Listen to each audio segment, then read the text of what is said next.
Hi friends, നമുക്കൊരു കടലക്കറി ഉണ്ടാക്കാം.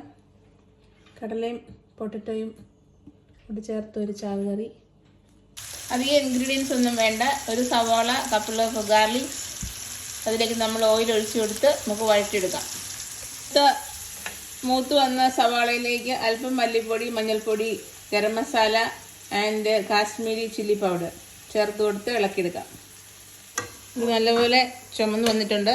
ഇതിലേക്ക് നമുക്ക് 2 തക്കാളി ചോപ്പ് ചെയ്തത് ഇട്ട് കൊടുക്കാം. ഇതായി നുറുക്കി വെച്ചിരിക്കുന്ന ഉരുളക്കിഴങ്ങ് ഇട്ട് കൊടുക്കാം. ഇതിൻ്റെ പ്രത്യേകത എന്ന് പറയുന്നത് എണ്ണ വളരെ കുറച്ച് ഉപയോഗിച്ചിട്ടുള്ളൂ. നമുക്ക് ഏത് ചോറിൻ്റെ കൂടെ കൂട്ടാം, ചപ്പാത്തിയുടെ കൂടെ കൂട്ടാം, പൂരിയുടെ കൂടെ കൂട്ടാം, അങ്ങനെ ഒരു കറിയാണ് ഉണ്ടാക്കാൻ പോകുന്നത്. നമുക്കതിലേക്ക് ആവശ്യമായ തേങ്ങാപ്പാൽ റെഡിയാക്കി എടുക്കാം. അപ്പം നമ്മുടെ തേങ്ങാപ്പാൽ റെഡി ആയിട്ടുണ്ട്.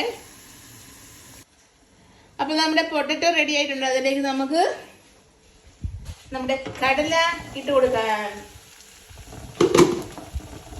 കടല 2 ദിവസത്തേക്കുള്ള കറിയാണ് കേട്ടോ. അപ്പം നാളെ കഴിഞ്ഞൊക്കെ കൂട്ടിക്കണം. ഇത്